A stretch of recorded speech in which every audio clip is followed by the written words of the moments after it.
Hi, everyone. Welcome back to one of our last episodes of Still We Persist for the term. Today, we have lovely guests with us, Dr. Luhui Whitebear and Deborah Maytubee from MMIW, and that'll be kind of the focus for our conversation today. But before we dive into it, I guess I didn't really introduce myself, but my name is Mia, one of your co-hosts, and we have our other co-host, Shina, on here as well. So we'll start with some land acknowledgements. I'm at Oregon State University in the Corvallis region in Oregon, and this is located within the traditional homelands of the Marys River Ampunefu Band of Kalapuya people. And following the Willamette Treaty of 1855, Kalapuya people were forcibly removed to reservations in Western Oregon. And today, living descendants of those people are part of the Confederate tribes of the Grand Ronde Community of Oregon and the Confederate tribes of Siletz Indians. And I live in what is called Louisville, Kentucky, specifically the Jeffersontown neighborhood, which includes the traditional homelands of the Shawnee, Eastern Band of Cherokee, Adena, Osage, and Hopewell people. Through legislation and other violence by colonizers, most Indigenous individuals were forcibly removed from these lands over time. However, many members of these nations remain in Kentucky, and they are the traditional stewards of the land I'm working from today. So Mia, I'll let you introduce our guests in more detail. Yeah, sounds great. I guess I could actually introduce the guests. So Dr. Luhui Whitebear works at the Native American Longhouse Ina House here on the OSU campus, as well as is involved in multiple other community efforts. I'm not really sure what to say for that. And I've taken a few classes as well from Lou. There's so much more to say, but Lou, of course, you can add more to that too. We also have Deborah with us here today, one of the co-founders of Missing and Murdered Indigenous Women movement, and continues that work today. And we're really excited to have you both on here. So to our guests, if you all want to introduce yourselves a bit, go right ahead for it. You want to go, Deborah? Okay. Chogmunchin, Chikasha Saya, Chikasha Poya, She Deborah Shipman Yanishie, Chikasha Dene Nishla, Cherokee Dene Bashis Chin, Belagona Mahala Dashis Che, and Choctaw Dene Dashanali. I'm from the Chickasaw Nation of Oklahoma. I was born for them, but I also carry the blood of the Choctaw, Cherokee, and Irishman. I did my Navajo introduction today because my two friends that were murdered in Gallup, New Mexico, Sharon Gorman and Andrea Begay, were Navajo, and I introduce myself to their ancestors every time I go to speak about them so that they know who I am and that I'm honoring them. Thank you. And I'm coming to you for the lands of the Chinook. Haku, everyone. My name is Luhui Whitebear. I use she, her pronouns. And excuse me. I'm Coastal Shumash, and I also have Cochimi and Huastek ancestry as well. And I'm just really excited to be here. As Mia said, my profession, I guess, is the center director at the Native American Longhouse Ina House at OSU. I'm reside and work from Kalapuya lands as well, where the main campus is, and I'm always encouraging folk to learn about the current day, not just like struggles, but also triumphs and ways that the local tribes, the Siletz and Grand Ronde tribes, have maintained connections to this area, as well as the contributions they give to this community that we live in. So I really encourage folk to learn more about what they're doing now and stuff too.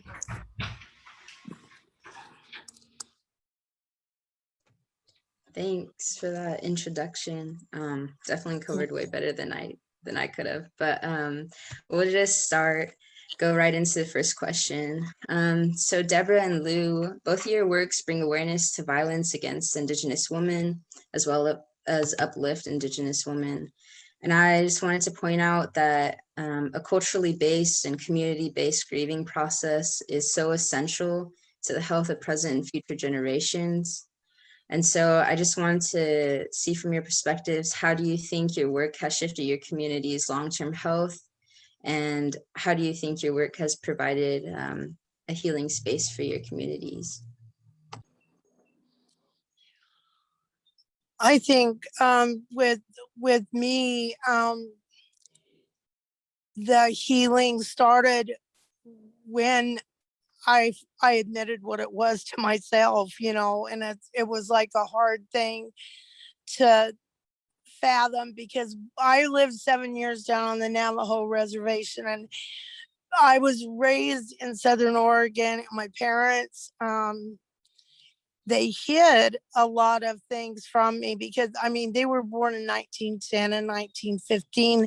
They were elders when they had me, you know, so they went through some of the worst, you know, racism and boarding schools, you know, but like the healing that started for me from this work was when I admitted it, when I saw, and then I came back home to Oregon, and people had heard, you know, what had happened to my friends. So they started telling me their stories.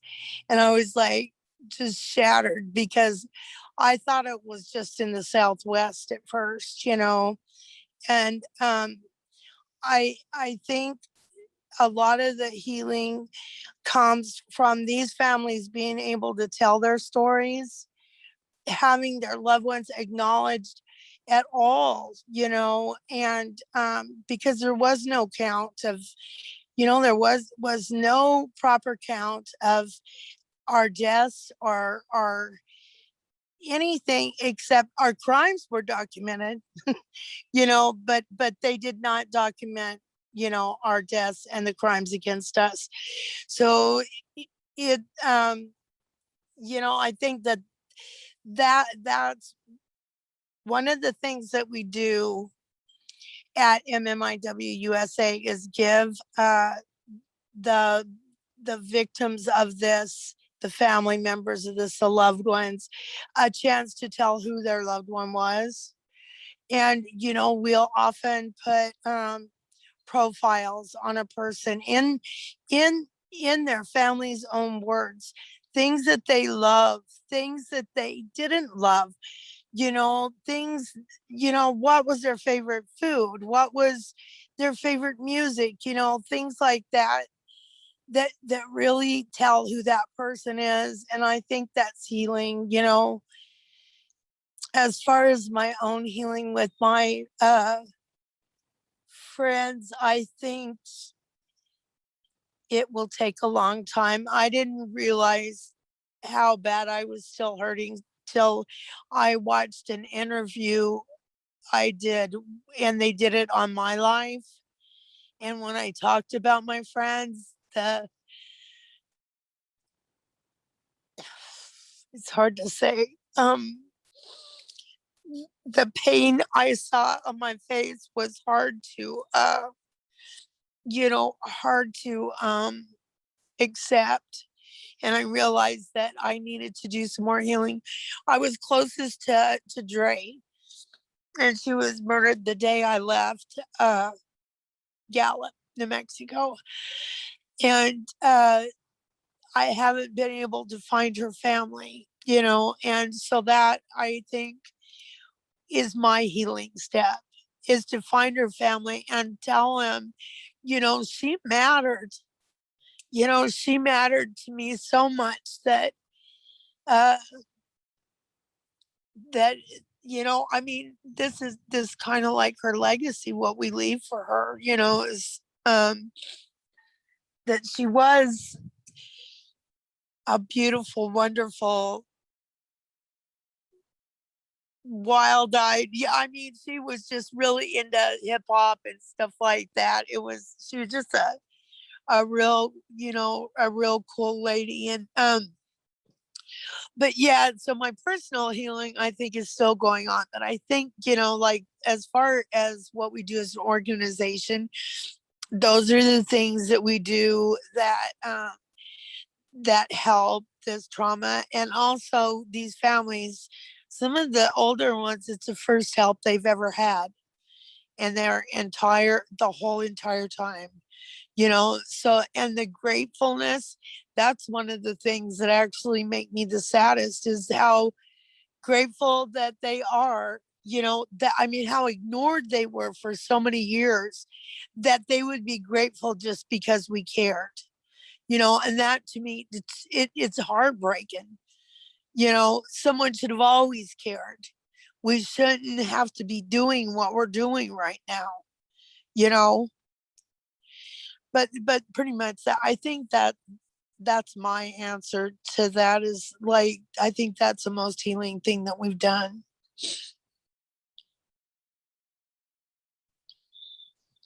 Lou, I know you work with students quite a bit and also local community. So what does the healing work look like for you? Yeah, so that's I think a really big question, right? And I think that part of healing work is helping reclaim identities and connections to ancestors and lands. And like that is part of the healing work, in reminding us, especially as Indigenous women, or especially as Two-Spirit people, um, that are worthy of life, right? And are worthy of dignity and respect. And society has historically torn down those two groups, sometimes the same group of people at the same, like for so long, as deserving of violence. And so that healing work is going to take generations, but it is really necessary work. And I think that's one of the reasons that that I really appreciate the staying sacred part of MMIW USA's work, is that it's the prevention side of the work, is to reminding youth that that they deserve respect, reminding them that they're sacred, that their life is sacred, and that they're all beautiful people, right? And so like bringing in that healing work, I think, was a huge step in MMIW USA's work, because both are so critical. And to be able to do that preventative work, not just learning about like the stats and the and like how to protect yourself, but that reminder for youth. And so like thinking about that part.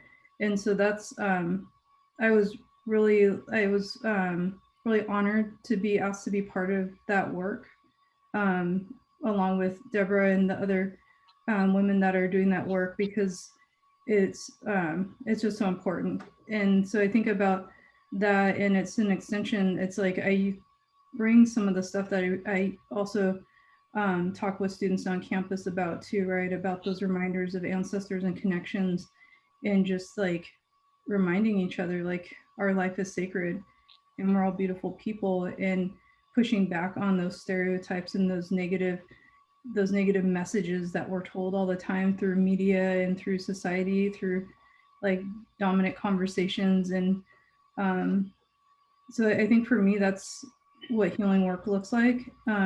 It's a couple of examples of that, I guess. And there's other things that I do too in the local community as well, but just like thinking about that connection of on campus, and then with MMIW USA, like that there is a lot of overlap, no matter what aspect of the work I'm doing, whether it's that or teaching or the center work or speaking out in the community or being on the school board, all of those things, it comes back to that basic understanding of like respecting and honoring ourselves and our ancestors. And I think that, to me, healing means that we're able to understand what that means as people, not just Indigenous people, but like all people.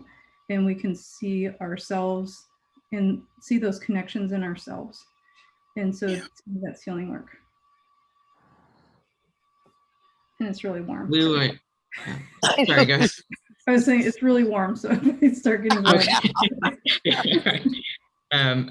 I was just going to say, Lou, I think our audience knows you pretty well. You've appeared on an episode before, but Deborah, do you mind telling us day to day what the work is for you?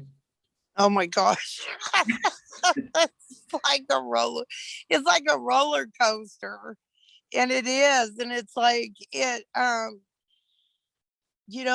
like I always, like, in the morning when I get up, the first thing I do is read my email. And I don't even drink coffee before I read my email, because something in my inbox may get me upset. And well, and like, I'll tell you what May 5th was like. We did a teaching forum for Facebook employees, and that was really beneficial, and good learning. I love doing the Staying Sacred program. It actually pulls me out of a lot of sadness. But like, so we did that thing for Facebook, like teaching them what it was and what to look for, and about how and why we're chosen to be trafficked. But like, later that day, I was on the phone with the mortuary making cremation plans for a woman that and I'll call her Missy, just in case her daughter, we're talking about it now, but I would rather have like her daughter with me when we say the full, recognize her full name, because it's a very sad thing. She was found in 2016 in a storage locker in a suitcase. And she was just identified 3 weeks ago. And so, that is so many levels wrong, so many levels of injustice. And so, like, on May 5th, I was making the cremation plans for her, and then for flight tickets for her daughter to fly down and get her, because we weren't going to have her mailed or anything like that. She wasn't going to be alone anymore. And so, like, that's what, one day was, I guess that made me realize how much further we have to go. It's like we can't stop and rest now, even though more people are finding out about it. But every day it's a roller coaster. Some days are really good, and then some days are a mixture of good. We've gotten back a lot of adolescents in the past 2 weeks. So, that's a great happiness. But then again, there was another woman that was found, in 2019 that they just now identified, out of Texas. It can be filled with great joy and great sorrow. But to tell the truth, there's always a little bit of sorrow there, So that's what a typical day is for me. I try to laugh a lot to like counterbalance the whole thing. That was like the thing in my family. We had so much trauma, but we laughed hard, and laughed. I think Native people do it for a reason, I think it's healing, but it is. Doing this work is crazy. And you don't ever know what's going to happen next. Thanks, Deborah. That sounds like a lot of hard groundwork, definitely a lot of groundwork, very direct, like with families. But Lou, I was wondering if you could talk a little bit about the confusing kind of jurisdiction that allows this violence to happen. Maybe you can talk a little bit about the Violence Against Women's Act as well, and how that is still problematic as well. Yeah, okay. That's like, I could go on and on and on. But to put it in a small, like a shorter way of explaining it is that it's a mess. And what has happened is that violence against, especially against Indigenous women, has been normalized in tribal communities because of multiple layers of jurisdictional issues that have to do with federal law and policy. So these are things that are in place that make the violence possible. It starts with the Major Crimes Act that prevents tribes from being able to prosecute certain crimes, which of course include murder and kidnapping and all of those kind of things. And then the other layer is another court case, Ophelia versus Suquamish, that made it where tribes can't prosecute non-tribal members for crimes that occur on their own lands. And so between those two, it's up to the federal government to take up cases, and statistically they decline over 70% of the cases because of capacity. And so especially with missing persons cases on tribal lands, and is like they'll start relying on stereotypes like, oh, so-and-so is just a party girl, or she just took off, or it's a young person, so young people run off all the time. Those kind of excuses for declining cases. And there was some efforts through the Violence Against Women Reauthorization Act of 2013, which has actually expired. And so I know that the current one still hasn't been reauthorized, and it's been expired for a couple of years now. But in that one, it gave provisions for tribes to prosecute certain crimes, but there was so much criteria that had to be met. So it had to actually be an intimate partner violence crime. It couldn't be like between strangers. So that's a huge limitation, especially with these kind of cases. And there had to be able to provide a jury of peers, and provide public defenders, to have jails, all kinds of requirements that a lot of tribes don't have as far as like their infrastructure for in their tribal lands. But the problem is that whole perception of Indigenous women and Two-Spirit people and young people as being deserving of violence because you can get away with it, right? And so being viewed as this contained area where crimes like these are excused or brushed under the rug, that spills out off of tribal lands. So a lot of times there's a misconception that this is a problem that happens on tribal lands when it happens everywhere. And it doesn't just happen. I know we were talking a little bit earlier before, Deborah, about like how it's like a continental issue. It's not like a Canadian issue or issue in the United States or issue on tribal lands, not an Indian problem. It's like a continental problem. And a lot of times settler borders, like between the United States and Canada and the United States and Mexico, makes it divided up. And then there's like the borders of states. There's the borders of city jurisdictions. There's the borders of tribal jurisdictions. And so there's like this big tangled mess of jurisdictions. And the main group that gets left out of the conversation the most is Indigenous women and Two-Spirit people from Mexico and Central America get left out consistently of the conversation. And the relationships between the governments have a lot to do with that. There's not treaties like there is in the United States and Canada, but the issue still exists. And it's more than an issue, it's like a crisis, right? 500-year plus crisis. And so that's a lot of information, but again, it's this tangled mess. It creates, through federal law and policy, has created a norming of violence against certain peoples, and in this case, Indigenous women, girls, Two-Spirit people, young people, and then it spills out everywhere. And then there's also the problem with being misraced and misgendered as well. That happens with a lot of these cases. And so,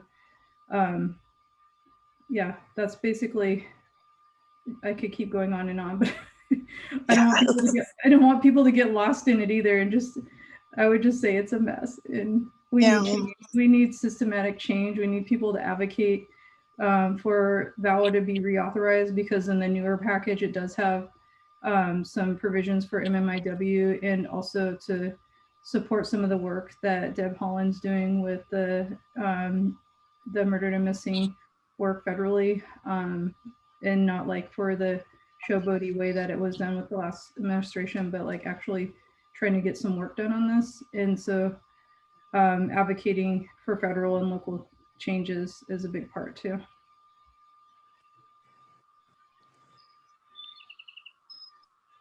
Deborah, what are some of the barriers that you encounter, jurisdictional or otherwise?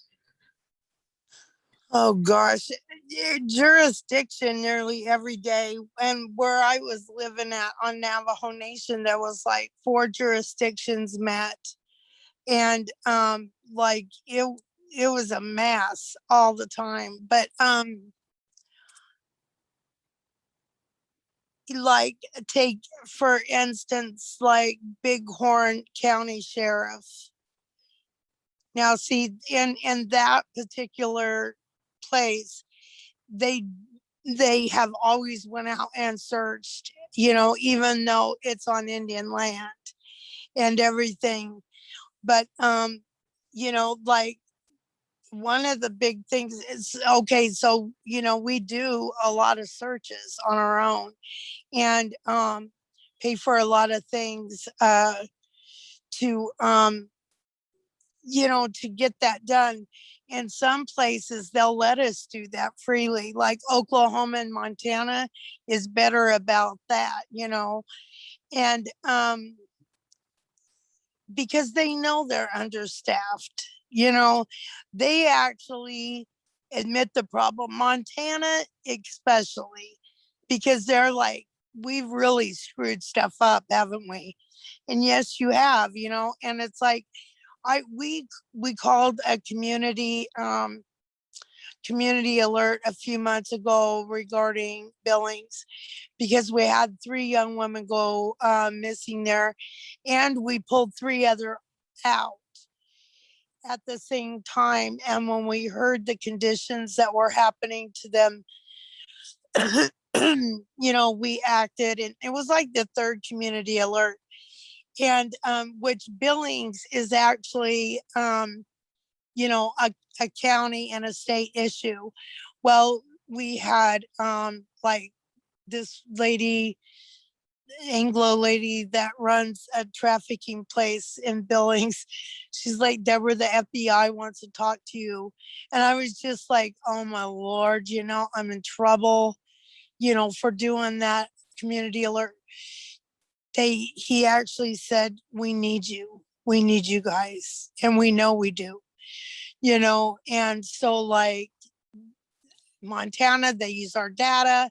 They totally act off of what we say, you know. But there's so many places that does not happen, you know. And that's where we do come in to a lot of issues, like in North and South Dakota, especially in the man camps. Now see, there's all kinds of like furor over jurisdiction in those, you know, because we know that's where some of these women are going, you know. And especially like a year ago, 2 years ago, and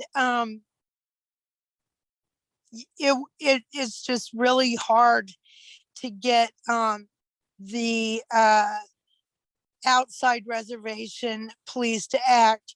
But when they know that you're watching them, they start working. They know that we have a voice now, and that is very dangerous to them, you know.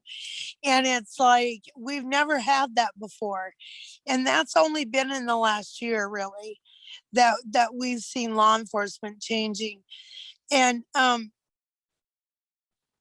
you know, no, I don't like all these police knowing who I am. But like, you know, it's like you almost gotta, you know, let them know you're unstoppable. And that does help. But it's like, Our great hope is Deb Holland. And she herself before that, but it was when the elections were still going on, you know, she had said it's going to be a good 2 years before we can untangle this mess. And it is. But the thing is that now that she's in that position, I know it will get untangled. You know, and I'll tell you what, we're ready to do anything she says. I mean, I got to meet her this summer we were doing a comedy thing through Zoom, you know, a native comedy thing. And people were supposed to be guessing who we were. We'd say something, then people would, and I knew nobody was good. Nobody even knew. But anyway, you know, that woman, I tell you, she was like the most honorable, gentle, humble, strong person, you know, and that's why I have all this faith in her. Yes, we can get it done, you know, but we're not anywhere near the finished part of it, but I think that we are in the end days of getting it all worked out. I trust that. I trust her.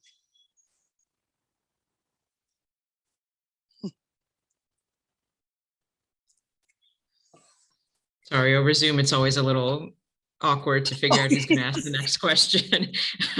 So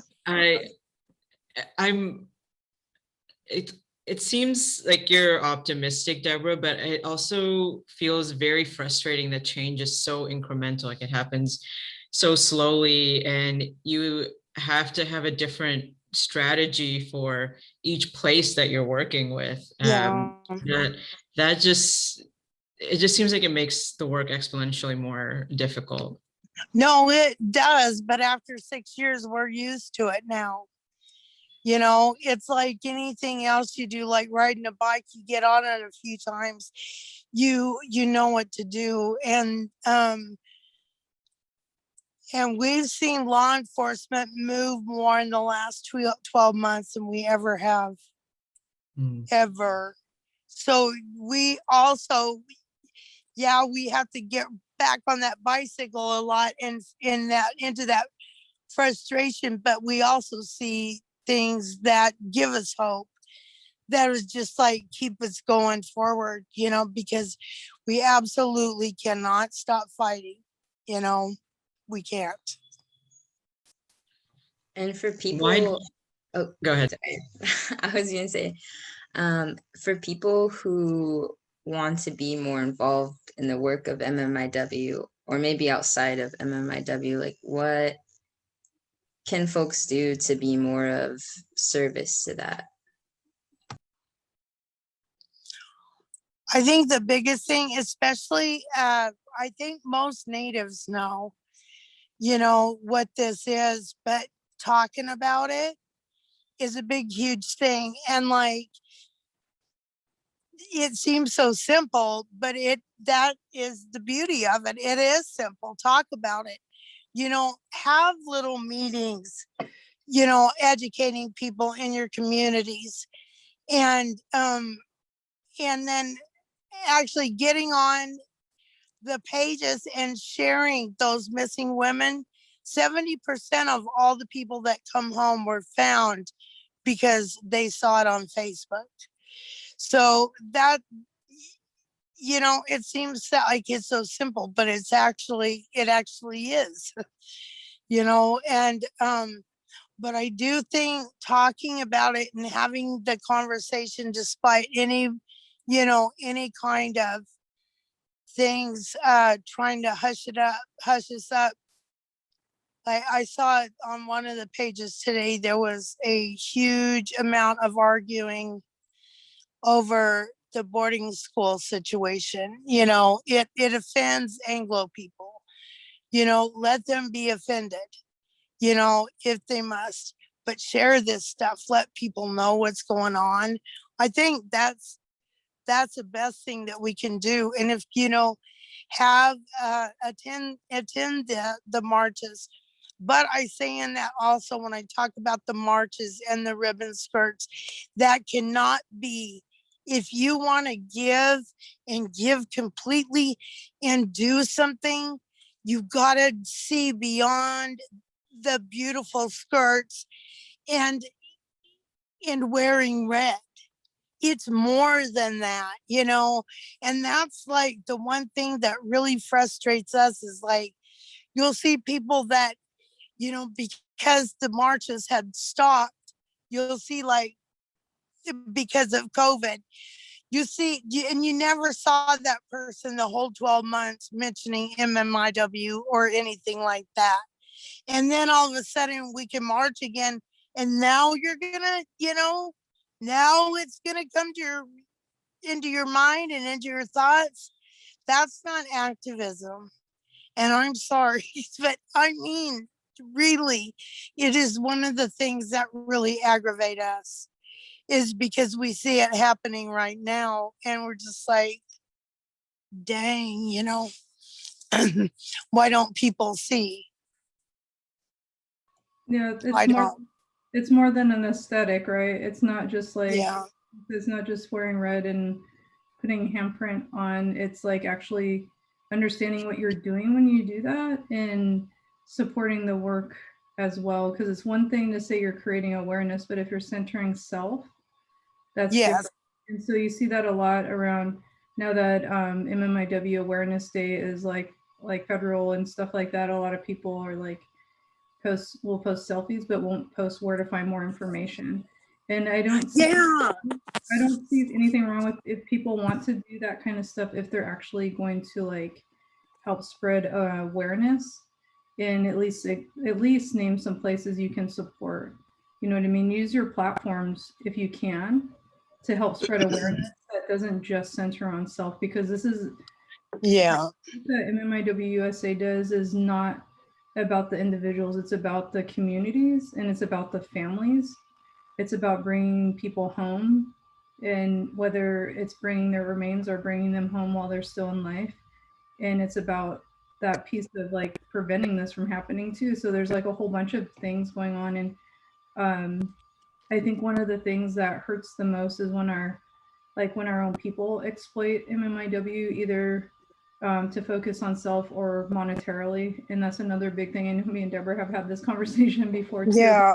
About the commodification of MMIW. So like the shirt I have on is their logo, and it gets stolen often in Yeah. online shops, and other people's artwork where they're fundraising for searches for their loved ones. Their artwork will get stolen because it's beautiful. I mean, honestly, it is really beautiful artwork, but they're fundraising for a reason. They're fundraising to bring their family member home, and then there's a company out there that just rips off their imagery to make fast cash, because they know that they know they can, and they know people trust and understand what the imagery means. And so it's like they think they're helping support and create awareness when they're actually taking money away from searches or taking money away from recoveries. And yeah. it's really frustrating when that happens. So I know that was more a Deborah question, but it gets no, that's that, because we're on the same page. So it is. You know, I got like an email today that said, oh, you know, we're going to do this MMIW event, and, you know, we would like you guys to come in and do this and that. And then I see that they're charging $15 a head to get in. And, you know, they're like, well, it took you a long time to answer. I says, but I'm still not going to say yes. Because why are you charging people money to get into this? You know, it's just about it. That's one thing that does like blow my top, you know, and all those pages that selling all those t-shirts and stuff, they got Luhui and I blocked. It's like we can't even get on any of them anymore. But yeah, it's it's aggravating. You need to do it in a humble, loving way to the families, you know, and not treat that like this.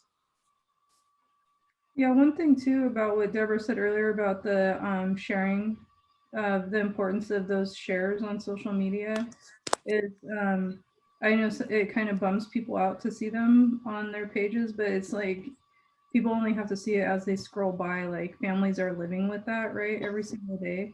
And so the advice I would give if people start sharing the flyers, which I hope they do, if they get any pushback from friends or family about like bumming them out by sharing that kind of material, is to maybe remind them of that. Like you can just keep scrolling and like somebody's like literally missing and their families and their loved ones are trying to find them. And that little reminders like that help humanize it more, because it's easy to get lost in numbers and flyers and imagery, but like at the end of the day, these are real people and they're real. This story, every single person in every flyer has a story behind it and a life behind it. And so it's like, it's really emotional. I know, like, I don't share every single flyer either on MMIWUSA because I don't see them all. I'm not on my page constantly, but I do share them and from other pages too. And I think it's really important to do those shares. And I remember Deborah talking about like how some truckers had seen one. I can't remember which case that was. They seen a share, or it was comments, right? It was Comments, yeah. And that's what helped, is like spreading awareness, and just like something as little as a 2-second click or a 10-second comment on another story. They won't add, like the local stations here in Portland will not share anything on any person of color, you know. So what we do is like go in and stick it in the comments, you know, and then people start asking you, oh, what's this about, you know?